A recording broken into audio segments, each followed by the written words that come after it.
Tom here with Studio Sweat On Demand, here with the lovely and talented Meredith. How you doing? Fantastic. Good, good. Hey, today we had a great question come in from Gail. The question is on gears and spin bikes and the different types of gearing systems and how you're supposed to adjust your gear based on what the trainer's telling you to do, etc. So we'll go ahead and read the question and then we'll figure out an answer. Gail asked, do you have a video that discusses how to use a spin bike which has regular gears? The Tour de France, I guess, is probably her type of spin bike that she has. Okay. Comparing the gearing with the type of spin bike you use on the videos, turning the knob. Okay. So Gail's from Montana out there. So. Okay. All right. So she is an on-demander, and apparently she has one of those spin bikes that has actual set gears, meaning 1 through. Did she say what it was? No, she didn't say which one it was. Typically it's gonna be really, Bethany. We're trying to vlog here. 12 or 16. Anyways, it can be 1 through 12. It can be 1 through 16. Some even are 1 through 22. Okay. I've been on one that has 1 through 3. 1 through 3. Okay. Wow. That was in the Dominican Republic in a spin class I took that was not in English. It's very interesting. She's very interesting. Bethany is really being disruptive, and she's not even in this vlog. That was her phone. Anyways, 1 through 3. That's awful. Interesting. Wow, that doesn't give you a lot of room to play.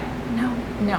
Okay. At all. Anyways, so here at Studio Sweat, we have the spin bikes where it's more free form resistance, and so we have the knob. And some spin bikes aren't a knob; they're actually just like a gauge, like a thumb dial. So there's lots of different types of ways to control your resistance out there. And I talked to Mike about this, trainer Mike, and I wish he could have been here because he would have been a great resource to ask about this. But the bottom line is you need to work at the level that your trainer or instructor is suggesting that you work at. And if you and I are both, okay, let's not use me and you because we're too close. Let's say there's someone brand new in spin class, okay? And let's say I do have a bike that has 1 through 16. I pop into gear 14, okay? There is no way they're gonna be able to go to gear 14 and ride at the same cadence that I'm riding at. It's just, unless there's something I don't know about this person, more than likely that is not going to be possible. What's more important is that person working at the same level of intensity or heart rate that I'm working at? So I might be at a 14, that might be my gear that I'm in on that bike of 1 through 16, and I might be going 80 RPMs, for example. Okay, it's a great cadence.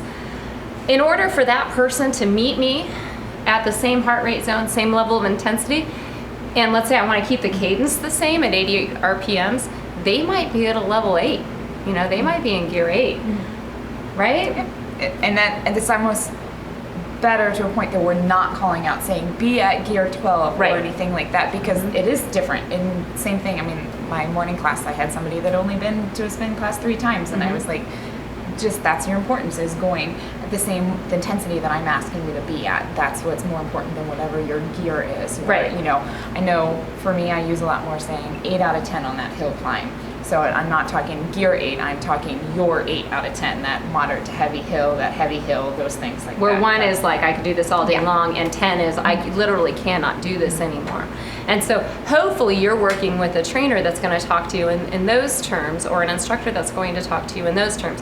When it comes to the Studio Sweat On Demand classes, definitely that's something that most of our trainers and most of our instructors will talk to you about, is this is how you should be feeling right now. So as far as being in a specific gear, it doesn't really matter, okay? So you just need to kind of know your gears, and you take the gear and you take the cadence and put them together to figure out what level of intensity that you're at, right?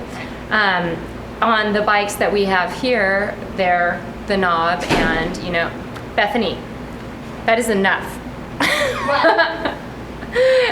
If we call, for example, add a gear, it's still relative terms. It's still in relative terms, because 2 things that matter are every bike's a little different, and then the resistance is going to be a little bit different on every bike, even with the knob, and then of course the rider. So I'm really, you know what's gonna happen when this vlog's over. I'm gonna walk over there and smack her upside her head. Take that phone and toss it. Got a little thrown there, but we're bringing it back now. Anyway, so what I'm saying is, you know, if I say to the class, add a gear, okay, that means make it one level harder for you. On our bikes, that might be a third of a turn for Meredith, and that might be a half turn for someone else. It might be a quarter turn for another person. So that's where it really varies. So if you have one of those bikes that has the actual gears, listen to what we're saying, watch our cadence. Does it increase? Does it decrease? Listen to what your trainer says as far as, again, how you should be feeling. But know your bike. If you see that all of a sudden, if I say shift a gear, and I'm working much harder than I was right before that, on your bike, you need to know, do I need to shift it too to get to where Kat says I should be right now? You know, so that's where it comes, knowing your bike comes in to play. Okay, knowing your bike and your own self. And exactly, and knowing yourself. So I do use the terms small chain gear, big chain gear. Not everybody's going to do that. You have to be familiar with either a mountain bike or a road bike to know what that means. But my class learns what that means. So, you know, you've got the idea of the big gear and the little gear. The big gear is just the 1, 2, 3, but the small gears are, you know, each one of those gears has like, you know, several little gears that you can adjust depending on the bike. So if I say add a small gear, it might just mean like a tap, like an eighth or a quarter of a turn.